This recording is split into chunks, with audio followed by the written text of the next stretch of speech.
नमस्कार, आप देख रहे हैं एवन उत्तराखंड और आपके साथ मैं हूं आशीष तिवारी।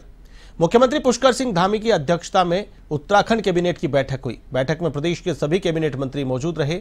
बैठक में खिलाड़ियों को 4% आरक्षण बिल विधानसभा में लाने, चाइल्ड केयर लीव के दौरान 100% वेतन भत्ते देने और कर्मचारियों के वाहन भत्ते देने सहित कई महत्वपूर्ण बिंदुओं पर फैसला किया गया। वहीं इस बैठक में आबकारी नीति और विधानसभा के सत्र को लेकर कोई चर्चा नहीं हुई। बैठक में लिए गए फैसलों की जानकारी मुख्य सचिव SS संधू ने दी।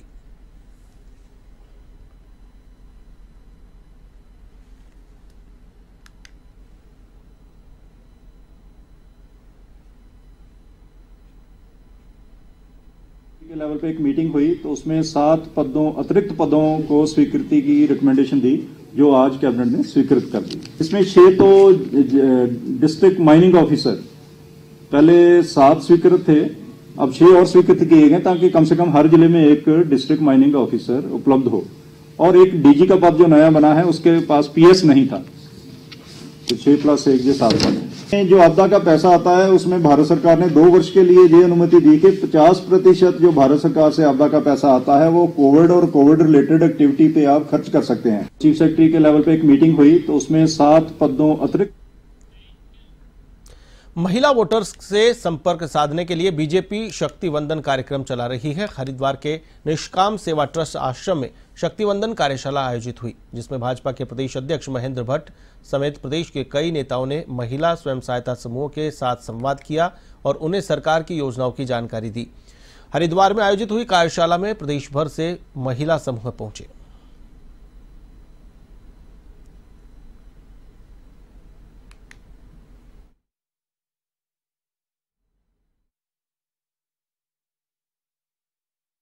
आज हमारी पूरी प्रदेश की टीम यहाँ पर बैठी हुई थी और प्रधानमंत्री आवास के माध्यम से लखपति बहन बनी है। अनेकों स्वयं सहायता समूह को जो केंद्र और राज्य सरकार द्वारा जो योजनाएं उनके उद्यम को लेकर दी जा रही हैं, उनसे संबंधित बैठक थी। और आज ये प्रदेश स्तरीय कार्यशाला, उसके बाद जिला स्तरीय और बाद में मंडल स्तरीय कार्यशाला इस रूम करेंगे। उत्तराखंड के अंदर लगभग 70,000 से ज़्यादा NGO स्वयं सहायता समूह हमारे राज्य में हैं। उन सब बहनों को केंद्र की और प्रदेश की योजनाओं का लाभ उन तक पहुँचे, इस दृष्टि की कार्यशाला हमने रखी है। उस बहन के मृत्यु के 13 वर्षों के बाद अनावश्यक इस प्रकार की चर्चाएं करके मृत्यु के बाद बहन को बदनाम करने का एक कुचक्र है और उत्तराखंड की मातृशक्ति। राजधानी देहरादून में गणतंत्र दिवस की तैयारियां जोरों पर है। राजधानी देहरादून की जिलाधिकारी सोनिका मीना ने बताया कि प्रत्येक वर्ष की भांति इस बार भी गणतंत्र दिवस मनाया जाएगा, जिसकी तैयारियां शुरू कर दी गई हैं। इसके साथ ही नोडल अधिकारी भी नियुक्त कर दिए गए हैं। जल्द ही सभी तैयारियां पूरी कर ली जाएंगी। सुरक्षा की दृष्टि से SP के निर्देशन में सभी तैयारियां की जा रही है।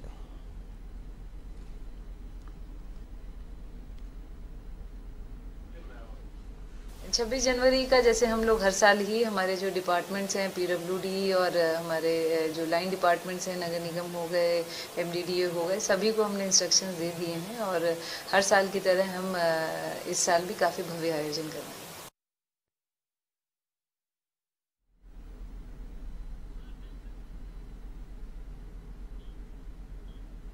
28 जनवरी को कांग्रेस के राष्ट्रीय अध्यक्ष मल्लिकार्जुन खड़गे का उत्तराखंड का दौरा प्रस्तावित है।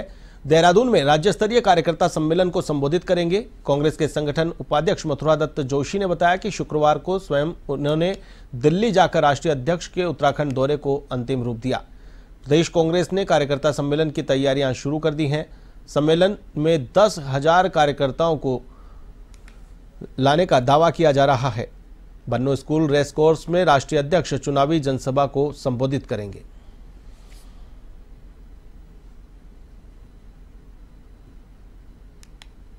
राष्ट्रीय अध्यक्ष जी का 1 दिवसीय दौरा है और वो उत्तराखंड आ रहे हैं और एक विशाल जनसभा को भी संबोधित करेंगे, कार्यकर्ताओं से मुलाकात करेंगे और हमारे विधायकगण हैं, जिला अध्यक्षगण हैं, पूर्व विधायक हैं, पूर्व मंत्रीगण हैं, इन सब से मुलाकात भी करेंगे। और बन्नू ग्राउंड में मैदान जो रेस कोर्स के पास है उसमें माननीय अध्यक्ष जी की सभा होगी। सभा में हर बूथ से 2-2 व्यक्तियों को हमारा बुलाने का विचार हो रहा है और जो हमारे बूथ के अध्यक्ष और बूथ का BLE 2-2 व्यक्ति। लोकसभा चुनाव के लिए कांग्रेस ने तैयारियां तेज कर दी है। अल्मोड़ा लोकसभा के कांग्रेस प्रभारी जीत राम ने कांग्रेस पदाधिकारियों की बैठक ली।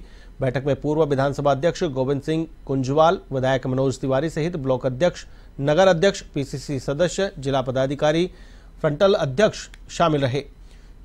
जीतराम ने कहा कि अल्मोड़ा लोकसभा क्षेत्र के सभी 6 संगठन जिलों में कांग्रेस को मजबूत किया जाएगा। बैठक में बूथ और जिले की समीक्षा की गई। अल्मोड़ा पिथौरागढ़ जो लोकसभा सीट है उसके लिए हाईकमान ने मुझे जिम्मेदारी सौंपी है और यहाँ पर हमारे संगठन के 6 जिले हैं, जिसमें रानीखेत, अल्मोड़ा, डीडीहाट, पिथौरागढ़, चंपावत और बागेश्वर हैं। और आज से हमने ये शुरू किया है कैंपेन। आज अल्मोड़ा जिले की हमारी आज मीटिंग है, यहाँ पर पूरे ब्लॉक अध्यक्ष, पीसीसी और हमारे जितने पदाधिकारीगण हैं उसमें। और आज हम बेसिकली अपने संगठन पे यहाँ पर बात रखेंगे कि हमारा संगठन कहाँ पर किस रूप में है, ब्लॉकों की क्या स्थिति है, बूथों की क्या स्थिति है, जिले की क्या स्थिति है, और उसका हम आज इवोल्यूशन करेंगे कि हमारे संगठन में क्या गतिविधियां हैं और कितने पदाधिकारी वगैरह वो पूर्ण है नहीं है, किस तरह से संगठन को मजबूत करना है।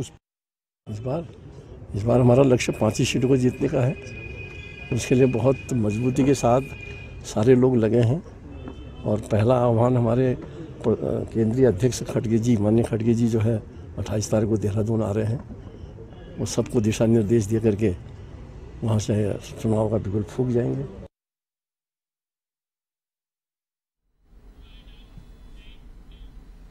युवा कांग्रेस ने प्रदेश कांग्रेस मुख्यालय में रोजगार दो न्याय दो का पोस्टर जारी किया।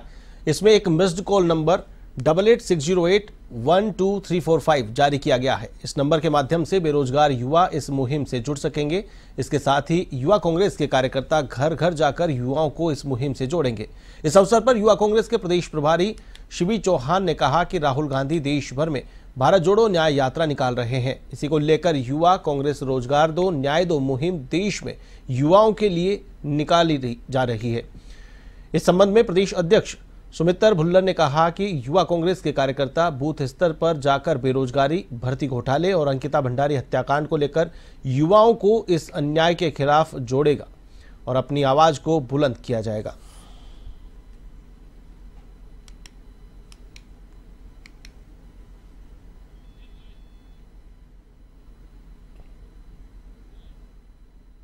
हमारे कुछ सवाल हैं युवाओं को लेकर सरकार से, और राहुल गांधी जी ने अभी पोस्टर का विमोचन आपके सामने करेंगे। हम एक अभी पोस्टर लॉन्च करेंगे। राहुल गांधी जी ने एक न्याय जो यात्रा निकाली है कि रोजगार और न्याय को, वो युवाओं के लिए निकाली है कि उन युवाओं को रोजगार तक देश के प्रधानमंत्री मीडिया के आगे आगे बताएं कि देश के युवाओं के लिए उन्होंने क्या किया, ताकि वो अपनी समस्याओं को और विस्तार से हमारे समक्ष रख पाएं और हम उनकी लड़ाई जैसे हम पहले से लड़ते आए हैं उसको समाधान तक पहुंचा पाएं। क्योंकि ये एक राजनीतिक विमर्श है और हमें एक मजबूत राजनीतिक विकल्प के रूप में लोगों के बीच में जाना है। और युवा इस समय अगर उम्मीद से देख रहा है तो कांग्रेस पार्टी की तरफ देख रहा है, क्योंकि आप देखिए कि हमारे प्रदेश में तो देश से भी ज़्यादा निराशाजनक स्थिति है। हमारे प्रदेश में जब युवाओं ने रोजगार मांगने की बात करी तो उनके ऊपर लाठियाँ भाजी गई। हमारे प्रदेश में जब भर्ती घोटाले की सीबीआई जांच की बात की गई तो क्या हुआ, इस चौराहों पर आप सब लोग उस बात के गवाह हैं। हमारे प्रदेश में जब अग्निवीर को लेकर के जब लोगों ने अपनी बात, युवाओं ने अपनी मन की बात रखनी चाहिए तो सरकार के लोगों ने अपनी मन की बात सुनाई तो जरूर, लेकिन किसी युवा के मन की बात। ऋषिकेश पुलिस ने 24 घंटे के अंदर हत्या के मामले में फरार चल रहे 4 आरोपियों को गिरफ्तार किया है। ऋषिकेश के मायाकुंड में 2 पक्षों के विवाद के बीच कुकर के हमले से मरने वाली युवती के मामले में पुलिस ने 4 हमलावरों को गिरफ्तार किया है, जिन्हें पुलिस ने कोर्ट के आदेश पर जेल भेज दिया। एसएसपी अजय सिंह ने बताया कि कोतवाल शंकर सिंह बिष्ट और वरिष्ठ उप निरीक्षक उत्तम रमोला को पूरे मामले में गहन जांच के निर्देश दिए हैं।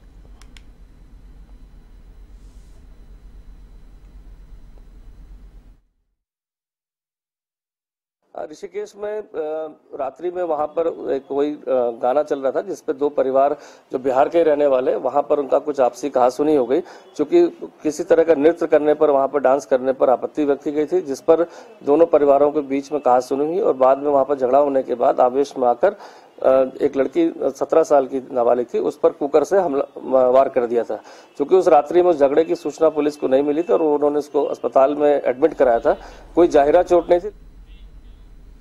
राजधानी देहरादून में बेहद हैरान कर देने वाला मामला सामने आया है। पुलिस को देहरादून के महाराणा प्रताप चौक के पास झाड़ियों में एक बैग में नवजात बच्ची मिली है, जिसके बाद अस्पताल प्रशासन ने CWC को मामले की रिपोर्ट भेजी है। इस बात को लेकर दून अस्पताल के DMS डॉक्टर धनंजय डोभाल ने बताया कि 16 जनवरी को बच्ची का जन्म हुआ, जो सिंड्रोमिक निकली थी, जिसे देखते हुए उसे 17 जनवरी को हायर सेंटर रेफर कर दिया गया था। वहीं बाल अधिकार संरक्षण आयोग की अध्यक्ष डॉक्टर गीता खन्ना ने बताया कि पुलिस ने सारे साक्ष्य इकट्ठा कर माता पिता पर मामला दर्ज कर लिया है। सीओ रायपुर अभिनय चौधरी ने माता पिता पर कार्रवाई कराने की बात कही है।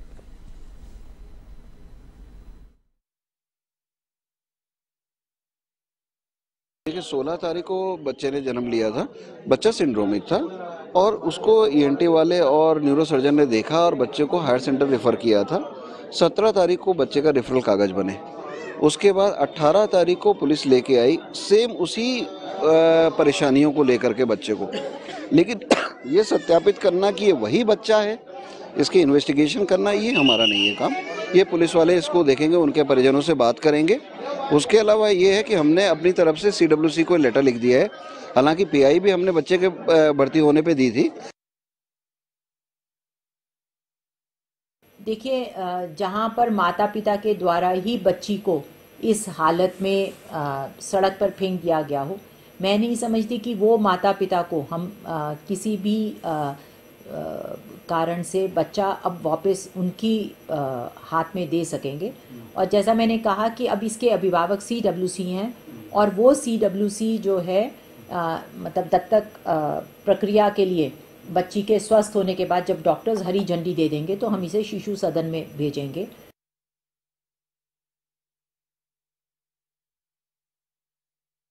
पिछले दिनों देहरादून के रायपुर एवं राजपुर क्षेत्र में गुलदार के हमले का डर अभी भी बना हुआ है।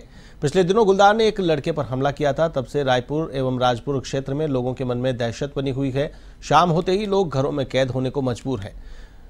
पुलिस क्षेत्राधिकारी रायपुर अभिनय चौधरी ने बताया कि पुलिस जनता को जागरूक कर रही है। इसके अलावा वन विभाग प्रशासन के साथ समन्वय बनाकर गुलदार को ढूंढने का काम कर रहा है।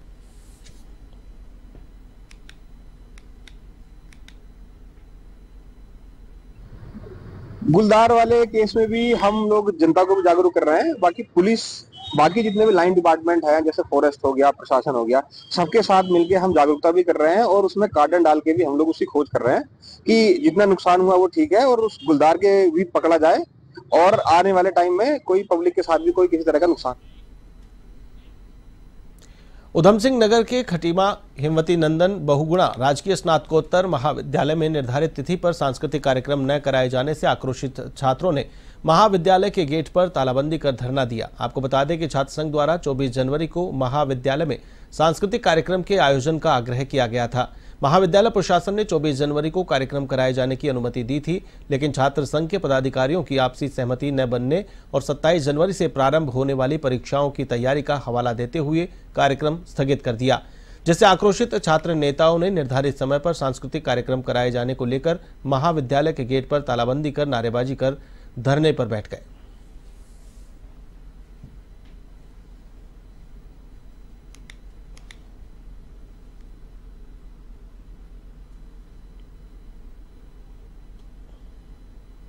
आपत्ति को देख के, हर चीज को देख के गुरुजी ने एक डिसीजन लिया कि हाँ, हमारे पास बहुमत ज्यादा थी तो हमारे जो सांस्कृतिक कार्यक्रम था वो 24 तारीख को निर्णय लिया कि हाँ होगा।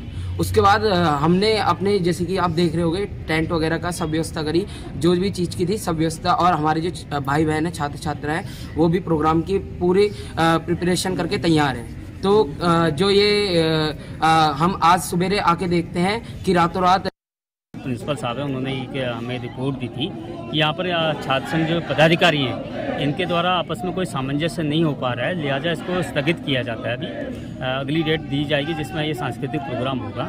कुछ NSI के जो पदाधिकारी यहाँ पर धरना प्रदर्शन कर रहे हैं और यहाँ पर अभी क्योंकि कुछ दिनों के बाद ये परीक्षा भी होने वाली है और हमारे प्रिंसिपल जो महाविद्यालय के प्रिंसिपल साहब वो अभी देहरादून में किसी मीटिंग के सिलसिले में गए हुए हैं, तो इनका धरना प्रदर्शन जो जायज़ नहीं है। फिलहाल मैंने इनको समझाने की कोशिश की है, देखते। अयोध्या में रामलला की प्राण प्रतिष्ठा कार्यक्रम को लेकर देश भर में खुशी का माहौल देखा जा रहा है। सनातन प्रेमियों द्वारा देश के सभी राज्यों में तमाम धार्मिक कार्यक्रमों का आयोजन किया जा रहा है। खिच्चा में भी नव युवक कला केंद्र के बैनर तले विशाल शोभा यात्रा निकाली गई। शोभा यात्रा में बाहर से आए कलाकारों ने कार्यक्रम प्रस्तुत किए। इस दौरान सुंदर सुंदर झांकियां सजाई गई।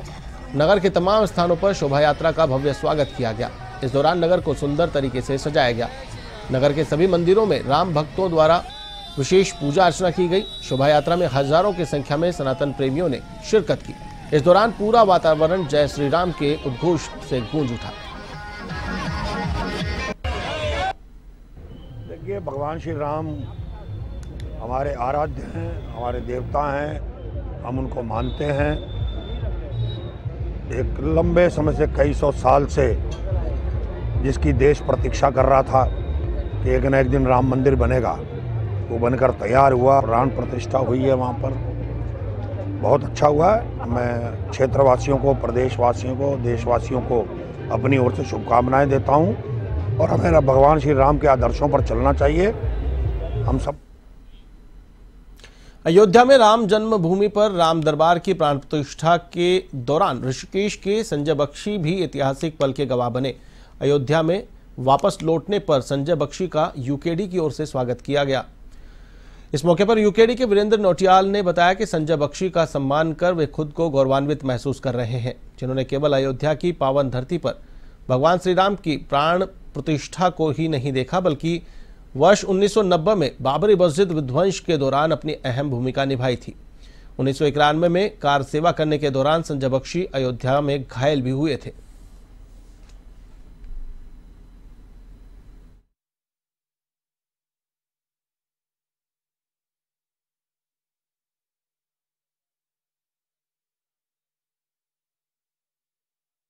कार्यक्रम संजय बख्शी जी का जो हमने यहाँ पर रखा है, वो इस उपलक्ष्य में रखा है कि हमें बहुत गर्व की बात है कि हमारे ऋषिकेश क्षेत्र से, इतनी बड़ी विधानसभा से एक व्यक्ति जो नियुक्त हुआ है अयोध्या मंदिर के लिए प्राण प्रतिष्ठा के लिए, ये हमारा बहुत बड़ा सौभाग्य है।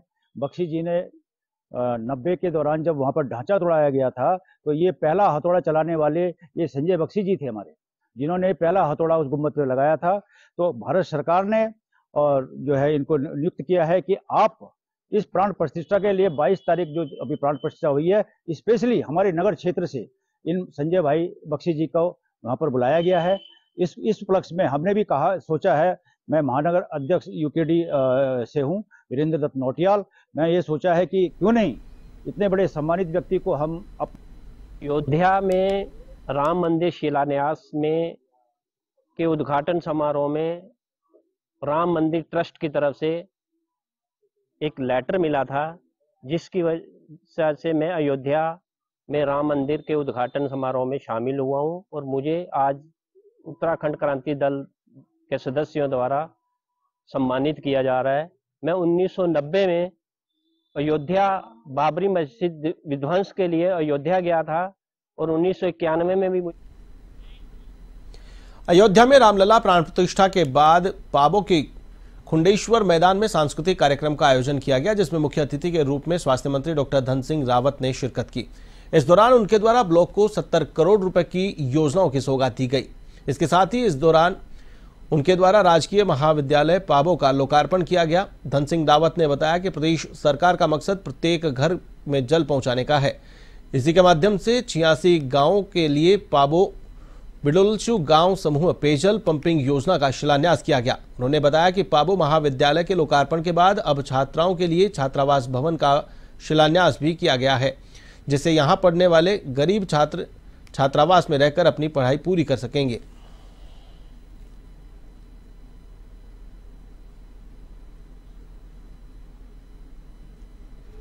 आजाद भारत में कई वर्षों से पाबो के लोग पानी के लिए बहुत परेशान थे और जब मैं विधायक बना तो हमने वादा किया था कि हम धारी देवी से पानी पी जाएंगे। और आज मैं प्रधानमंत्री जी का भी, मुख्यमंत्री जी का भी अपनी सरकार का धन्यवाद देना चाहता हूँ कि लगभग 46 करोड़ रुपये की लागत से अब पाबो के हर गांव को पानी दिया जाएगा।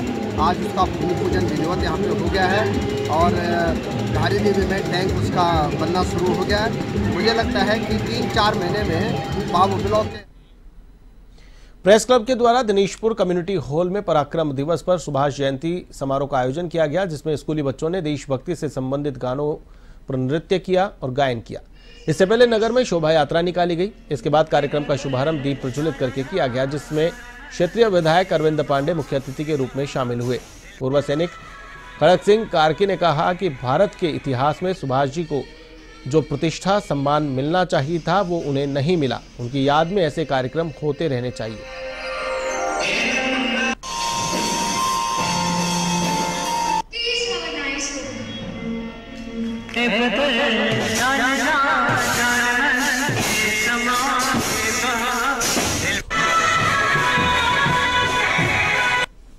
नेताजी सुभाष चंद्र बोस जी की जयंती है और ये 127वीं जन्म जयंती है, जिसको हमारे देश की सरकार ने, हमारी केंद्र की गवर्नमेंट ने इस जन्म दिवस को पराक्रम दिवस के रूप में मनाने का संकल्प लिया है, जिससे कि हमारे नई उम्र के बच्चों को अपने इतिहास का पता लगे कि वो कौन कौन से वीर सेनानी थे जिनके सर्वस्व न्यौछावर की वजह से हमको आज ये अच्छा दिन देखने को मौका मिल रहा है। नेताजी सुभाष चंद्र बोस के विषय में जितना कहा जाए उतना कम है, लेकिन भारत के एक ऐसे इतिहास में इनका जो है जो प्रतिष्ठा सम्मान इनको शुरू से मिलना चाहिए था वह नहीं मिला। ये मेरे दिल में ये टीस जरूर रहती है कि जिस इंसान ने यहाँ पर म्यांमार से लेकर के जापान तक का उन्होंने अपना एक सेना गठन किया था, उस सेना गठन करने के बाद कितनी इनको राजधानी देहरादून के दून अस्पताल में ओपीडी फीस और बिलिंग का ऑनलाइन भुगतान को लेकर लोगों को भारी दिक्कतों का सामना करना पड़ता है, जिस पर संज्ञान लेते हुए अस्पताल प्रशासन ने अब ऑनलाइन पेमेंट के सॉफ्टवेयर को अपग्रेड करने का फैसला किया है। इस बात को लेकर दून मेडिकल कॉलेज के प्राचार्य डॉक्टर आशुतोष सयाना ने कहा कि क्यूआर कोडिंग के जरिए अस्पताल में ऑनलाइन पेमेंट की शुरुआत की गई थी और इसके लिए एनआईसी के सॉफ्टवेयर का इस्तेमाल किया जाता था। साथ ही उन्होंने कहा कि एनआईसी सॉफ्टवेयर के इंटीग्रेशन और ऑनलाइन पेमेंट के लिए बनाए गए सॉफ्टवेयर पर काम चल रहा है, जो शीघ्र ही पूरा हो जाएगा।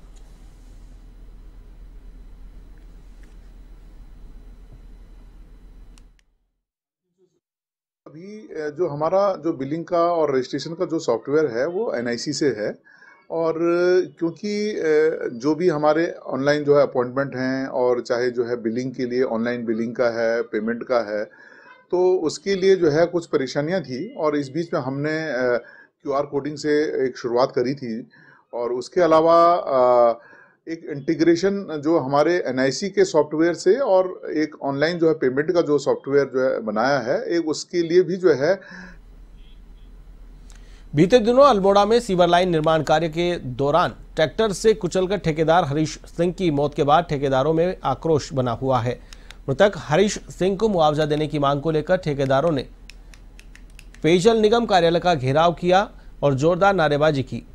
इस दौरान ठेकेदारों ने जमकर नारेबाजी करते हुए मृतक को 50 लाख रुपए मुआवजा देने की मांग की। ठेकेदारों का कहना है कि मुआवजा नहीं मिलने पर ठेकेदार कार्यदायी संस्था का काम रोक देंगे और पेयजल निगम कार्यालय में धरने पर बैठ जाएंगे।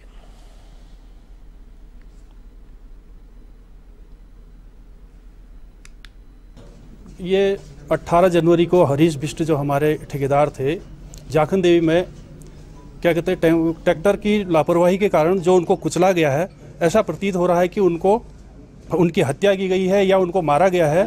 इसलिए उनकी आज यहाँ पर हमारा जल निगम कार्यालय में जो हमने एक ये धरना प्रदर्शन किया है, उसके परिवार को मुआवजा मिले। उसके छोटे छोटे बच्चे हैं, इसलिए ठेकेदार का कभी कोई पेंशन नहीं है, कोई तनख्वाह नहीं है। उसके बच्चों को भुखमरी के कागार पर चले गए हैं। उसकी पढ़ाई लिखाई सब चीज़ में उनका व्यवधान हो रहा है। एक परिवार भुखमरी के कागार पर आ गया है। इसलिए हमारा ठेकेदारों की तरफ एक ये हमारा मानवता की तरफ से है कि उसके परिवार को मुआवजा मिले। और हमारी डिमांड ऋषिकेश नगर निगम से संबंधित समस्याओं का समाधान कराना अब आसान होगा। नगर आयुक्त शैलेंद्र सिंह नेगी के प्रयास से पहला जनसुनवाई शिविर लगाया गया। हर बुधवार को 11 बजे से 1 बजे तक नगर निगम के सभागार में जन सुनवाई शिविर लगेगा। शिविर में आने वाली समस्याओं का समाधान प्राथमिकता के तौर पर किया जाएगा। पहली जन सुनवाई शिविर में दर्जन भर से अधिक लोग नगर निगम से संबंधित शिकायत लेकर पहुंचे। अधिकतर समस्याएं अतिक्रमण और संपत्ति विवाद से संबंधित सामने आई।